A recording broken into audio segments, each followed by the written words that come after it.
B98.5, Atlanta's Christmas music station. I'm Tad. Hey, Drex. Good morning. And Kara. Good morning. So, Drex, you were telling me that there was something going on with your 6-year-old daughter, Avery. I'm putting her to bed, and she looks up at me with her beautiful blue eyes, and they start to well up.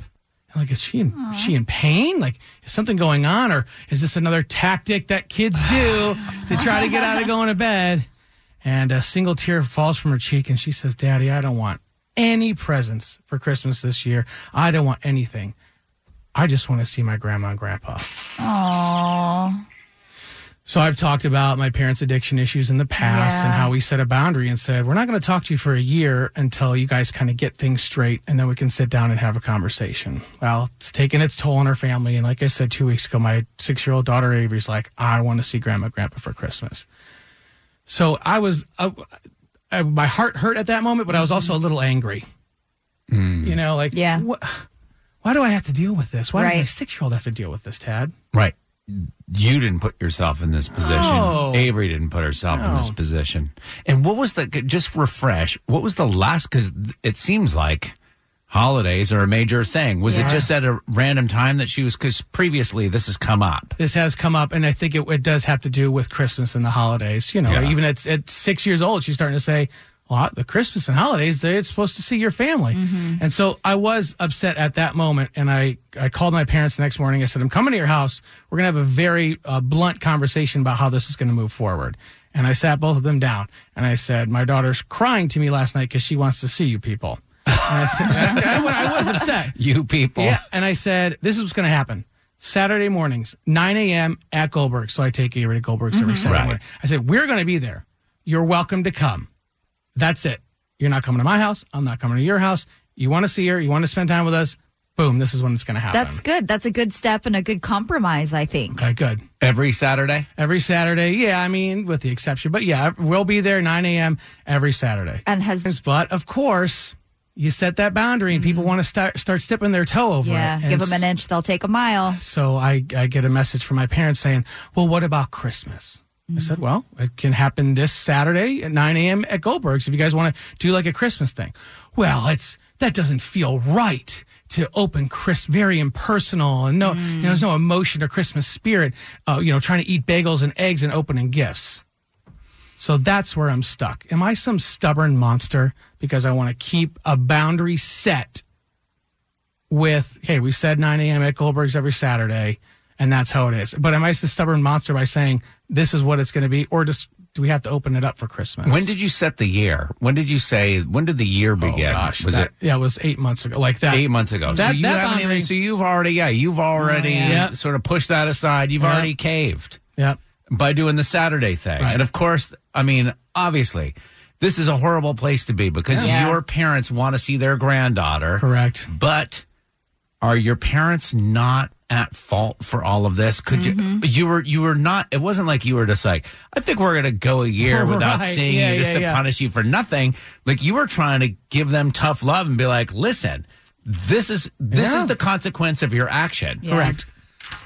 So the really question I bring to you guys, and if someone's listening has advice or's been through this, can I stick with that boundary of, hey, if you want to do Christmas, it's going to be Saturday morning at Goldberg's like we said it was going to be? Or do we have to already break this boundary and have to do a special Christmas thing? I don't know. Natalie is in Johns Creek. Drex, I am a participant of a mother who used to drink and do drugs as well. And I have 4 babies, and I had to put my boundaries up. Honey, you have to keep your boundaries because you have to protect your daughter because they have to be responsible for what they've done. And you put that year on. You've already caved to be with your daughter so that they can see each other on Saturday. You've done enough because they know they're adults, and they have to know that they can't be doing that, because if you allow that to happen, then you're telling them it's okay to continue with that bad behavior. Great point right there. Yeah. You've already given them so much. Is it crazy to think that there's been some manipulation going on? Like, I hate to use that word because I don't fully understand the meaning of it. Right. That's what it feels like. You don't even know you're getting manipulated until you're like right in the middle of it. That's what it feels like a little bit. You got to look at the difference between, okay, Avery is hurting because she's not able to see her grandparents. Yeah. You've explained to Avery, why? Yes, to an extent. To an extent, but how much do you want to tell a 6-year-old? Eventually Right. she'll know. Yeah. But what's the damage in having grandparents that are maybe not sober around her, or that whatever behavior comes along with outweighs that? That's what, worse, you're right? You're right. Angie and Alpharetta. Actually, I could put some insight on that. I'm a very grateful recovering alcoholic, and my son, I went through the same thing. My son set boundaries with me as far as seeing my grandchildren at any time, Christmas or any time. And it's all about choices in our life. And I'm grateful to be in recovery, but I made choices that my family was more important. And you're doing the right thing as a parent to set these boundaries. You're doing the right thing because you have to protect your family. And it's a season for giving. It's a season for forgiving. Let me ask you, Angie, was your family cutting you off from that? Was that what did it? Was that what got you to recovery? Oh, yes, absolutely. He said that I could not see my granddaughter if I had been drinking. Did you ask to meet at Goldberg's on Saturdays or something like that? No, but I would have. To see Emily, to see my baby, yes, I would have. Merry Christmas, Angie. Thank you so much, and thanks for getting clean. Thank you. It's a happy, happy day.